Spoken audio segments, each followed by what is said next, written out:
आदरणीय अध्यक्ष जी, मैं माननीय अनुराग ठाकुर जी द्वारा प्रस्तुत राष्ट्रपति अभिभाषण पर धन्यवाद प्रस्ताव का समर्थन करने के लिए आपके समक्ष उपस्थित हुई। अध्यक्ष जी, मैं आपका और अपनी पार्टी का धन्यवाद करती हूं कि इतने महत्वपूर्ण मुद्दे पर मुझे अपना मत रखने का अवसर मिला है। अध्यक्ष जी, ये राष्ट्रपति अभिभाषण ऐतिहासिक है। इसमें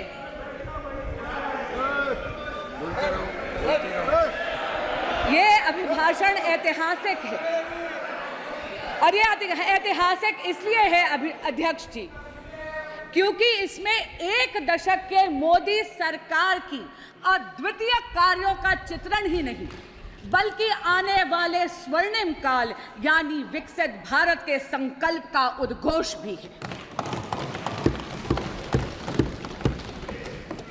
मोदी जी की जन कल्याणकारी योजनाओं का असर और उनके विकसित भारत के विजन के जो जनता का अगाध विश्वास था, उसी के कारण से अध्यक्ष जी एनडीए को तीसरी बार जनता ने पूर्ण बहुमत का जनादेश दिया।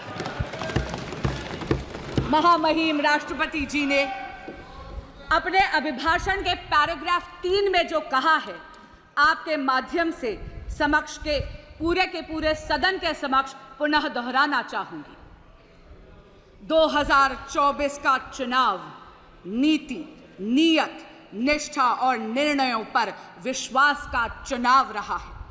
मजबूत और निर्णायक सरकार में विश्वास, सुशासन, स्थिरता और निरंतरता में विश्वास, ईमानदारी और कड़ी मेहनत में विश्वास, सुरक्षा और समृद्धि में विश्वास, सरकार की गारंटी और डिलीवरी पर विश्वास, विकसित भारत के संकल्प में विश्वास।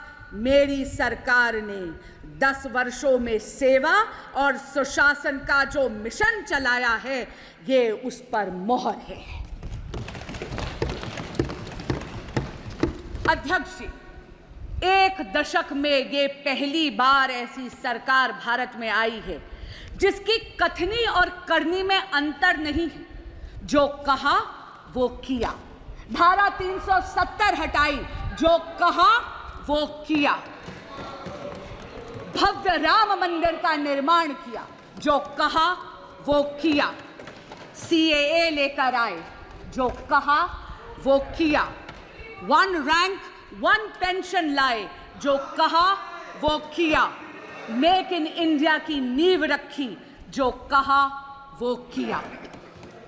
पिछले 10 वर्षों में मोदी सरकार ने भारत की अर्थव्यवस्था को इतना सशक्त करा है कि अध्यक्ष जी, हम 11वीं सबसे बड़ी अर्थव्यवस्था की जगह मात्र एक दशक में विश्व की वैश्विक पटल पर 5वीं सबसे बड़ी अर्थव्यवस्था बनी। और अध्यक्ष जी, ये असाधारण परिस्थितियों में हुआ है। पूरा का पूरा विश्व कोविड-19 की महामारी से जूझकर निकला है।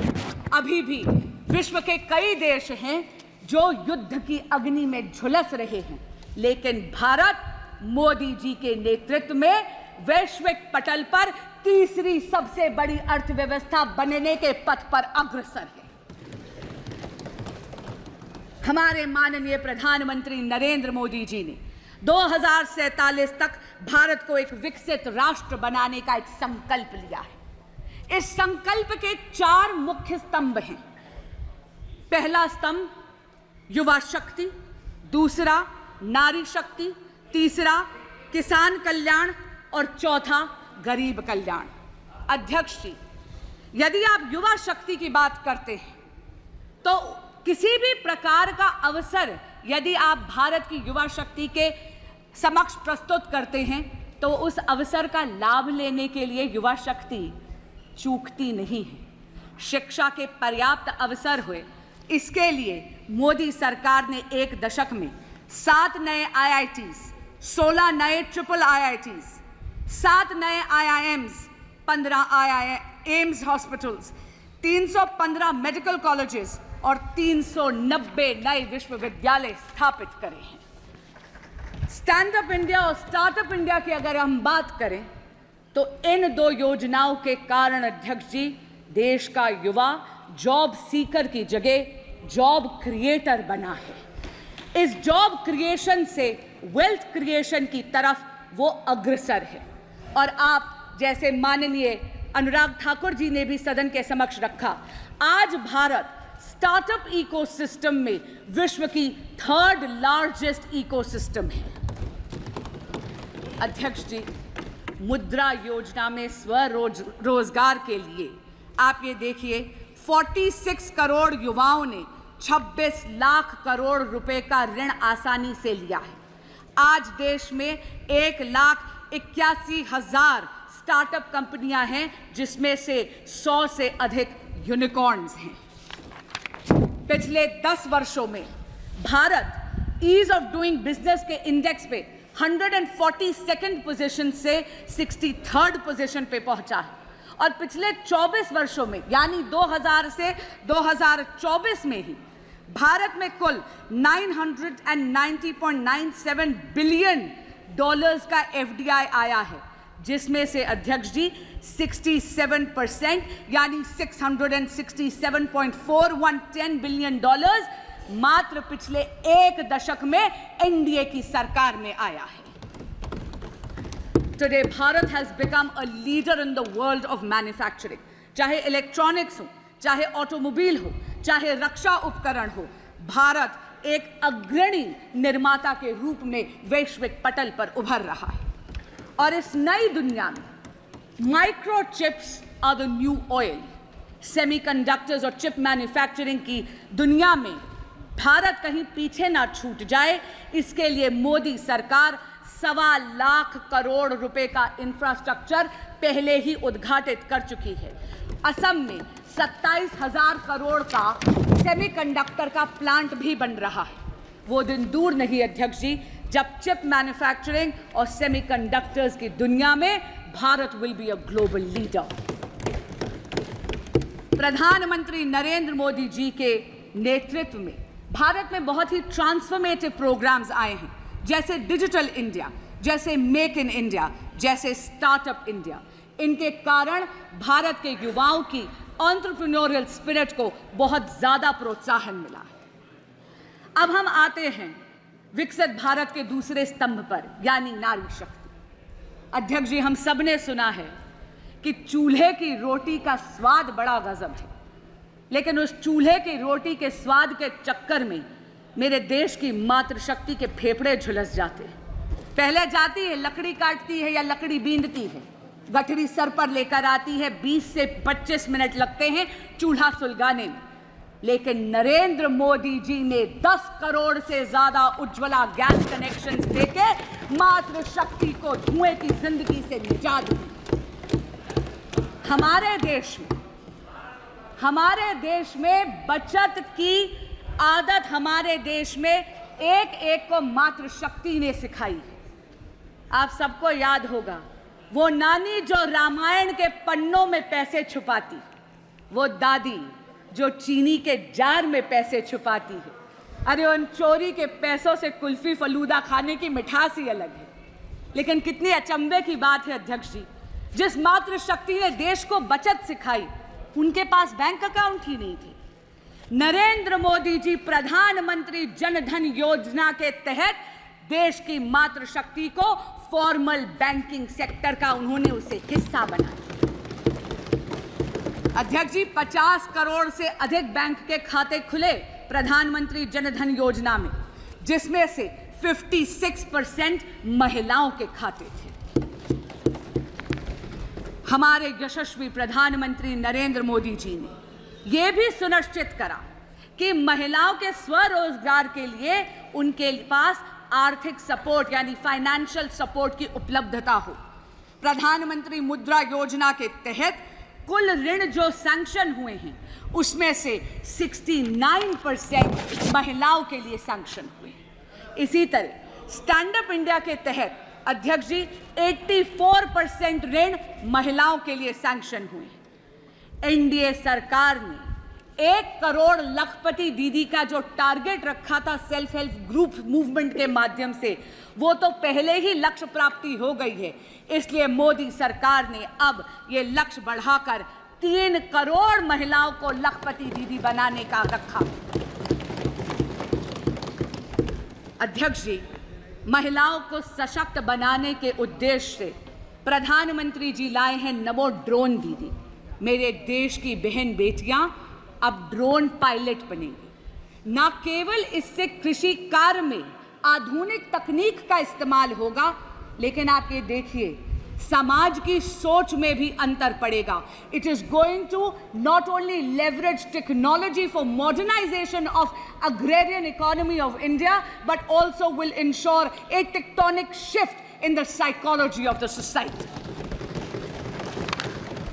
नमो ड्रोन दीदी विकसित भारत के 2 पहलुओं को छूती है, कृषि कल्याण और महिला शक्ति। महिलाओं का लेकिन वास्तविक और असली सशक्तिकरण तब होता है जब वो नीति निर्माण में हिस्सा बनती है। अध्यक्ष जी, यहाँ पे कई सदस्य हैं, यहाँ पे आदरणीय हरसिमरत कौर जी भी बैठी हैं, वो तो स्वयं इस बात की साक्षी हैं कि 16वीं लोकसभा में तब की माननीय विदेश मंत्री श्रीमती सुषमा स्वराज ने राष्ट्रपति अभिभाषण के धन्यवाद प्रस्ताव के अनुमोदन के वक्त एक इच्छा प्रकट करी थी 33% महिला आरक्षण के लिए, ताकि महिलाओं का राजनीतिक सशक्तिकरण हो सके। अध्यक्ष जी, मेरा मन प्रफुल्लित हो उठता है ये कहते हुए कि प्रधानमंत्री नरेंद्र मोदी जी और उनकी सरकार ने 17वीं लोकसभा में ही ये स्वप्न हकीकत में तब्दील कर दिया। अध्यक्ष जी, 18वीं लोकसभा में सुषमा स्वराज की दी हुई ये आंखें नारी शक्ति वंदन अधिनियम को लागू होते इस सदन में देखेंगी और इस ऐतिहासिक पल की साक्षी बनेंगी। विकसित भारत का अगला स्तंभ है किसान कल्याण। अध्यक्ष जी, एनडीए सरकार के लिए अन्नदाता देवतुल्य है और इसीलिए एनडीए सरकार ने इन देवतुल्य किसानों के लिए 3,20,000 करोड़ रुपए पीएम किसान सम्मान निधि के तहत पहले ही वितरित कर दी है। नई सरकार जैसे ही आई, पहला सबसे बड़ा निर्णय हमारे यशस्वी प्रधानमंत्री श्री नरेंद्र मोदी जी ने लिया, 9.26 करोड़ किसानों को 20,000 करोड़ रुपए ट्रांसफर करने का। एनडीए सरकार ने किसानों की आय बढ़ाने के लिए एमएसपी में रिकॉर्ड बढ़ोतरी करी है। ऑर्गेनिक फार्मिंग, कोल्ड स्टोरेज, कृषि आधारित उद्योग, डेयरी और मत्स्य पालन में आधारित उद्योगों को भी प्रोत्साहित करा गया है। ग्रामीण सड़क योजना के तहत 3,20,000 किलोमीटर से ज्यादा सड़कें बनाई गई हैं। विकसित भारत का चौथा और सबसे महत्वपूर्ण स्तंभ है गरीब कल्याण। अध्यक्ष जी, प्रधानमंत्री गरीब कल्याण योजना विश्व में सबसे बड़ी सामाजिक कल्याण योजना साबित हुई है। इसमें 81 करोड़ से ज्यादा लोगों को मुफ्त खाद्यान्न की सामग्री यानी मुफ्त राशन देकर मोदी जी ने खाद्य और पोषण की सुरक्षा सुनिश्चित करी है। जब हम देश की अर्थव्यवस्था की गाथा गाते हैं तो वो रेड़ी पटरी वालों के बिना अधूरी है। नरेंद्र मोदी जी ने पीएम स्वनिधि के तहत 70 लाख से ज्यादा रेड़ी पटरी वाले यानी स्ट्रीट वेंडर्स को 11,000 करोड़ का ऋण बिना गारंटी के मुहैया करवाया है। अध्यक्ष जी, जिनकी गारंटी कोई नहीं लेता, उनकी गारंटी लेते हैं नरेंद्र मोदी। हर व्यक्ति का एक स्वप्न होता है कि अपनी पक्की एक छत हो। पीएम आवास योजना के तहत एनडीए की सरकार ने इस ख्वाब को हकीकत में बदला है। 4 करोड़ से ज्यादा पक्के मकान इस देश के गरीब को दिए गए हैं और अब पीएम आवास योजना के तहत 3 करोड़ और पक्के मकान बनाने का संकल्प लिया गया है। आयुष्मान भारत के तहत 55 करोड़ से ज्यादा लाभार्थियों को मुफ्त इलाज मिला है। लेकिन आने वाला जो भविष्य है वो बहुत ही स्वर्णिम है। अध्यक्ष जी, एक वक्त आता है हर युवा की जिंदगी में जब उस उम्र के पड़ाव में आपके माँ बाप आपके बच्चे बन जाते हैं और आप अपने माँ बाप के माता पिता। हर युवा को हर वक्त चिंता रहती है माँ बाप के इलाज की। आयुष्मान भारत में 70 बरस के हर वरिष्ठ नागरिक को और ट्रांसजेंडर कम्युनिटी को भी इसमें लाभार्थियों की श्रेणी में अब एनडीए की सरकार लाएगी। कितनी राहत की बात है, इस देश का युवा भी अब सांस ले सकता है कि 5 लाख रुपया सालाना माँ बाप की हेल्थ के प्रति सरकार मुहैया करवाने वाली है। पीएम सूर्य घर एक ऐसी फ्यूचरिस्टिक योजना है जहां पर आपके घरों के छतों पर सोलर पैनल्स लगाकर भगवान सूर्य नारायण की ऊर्जा के माध्यम से मुफ्त बिजली बनाई जाएगी। और अध्यक्ष जी, मुफ्त बिजली से भी बेहतर है कि वो जो बची हुई बिजली है, एक्सेस बिजली, आप ग्रिड पर बेचकर एक नई इनकम का सोर्स, एक नया आय का सोर्स भी होगा।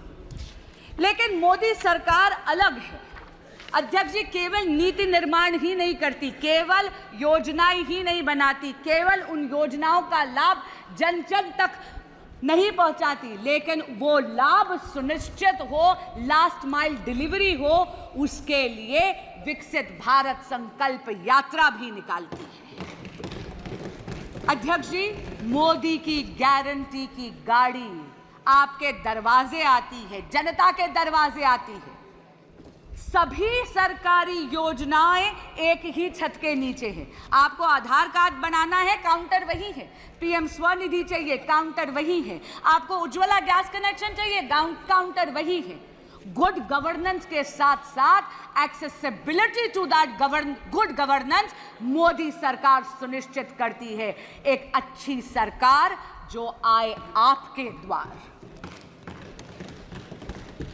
अध्यक्ष जी, सरकारें आईं और सरकारें गईं। गरीबी हटाओ केवल एक चुनावी जुमला बनकर रह गया था, लेकिन यशस्वी प्रधानमंत्री नरेंद्र मोदी जी ने सुनिश्चित करा 25 करोड़ लोगों को मल्टी डिमेंशनल गरीबी की रेखा से उभार। आज का दिन एक बहुत ही महत्वपूर्ण दिन है। अध्यक्ष जी, मैं स्वयं एक वकील हूं और खुद अपने व्यक्तिगत अनुभव से कहती हूं कि आज का दिन 1 जुलाई हम वकीलों की फ्रेटर्निटी में उत्साह का माहौल लाने वाली है, क्योंकि 1 जुलाई से भारत में भारतीय न्याय संहिता लागू हो रही है।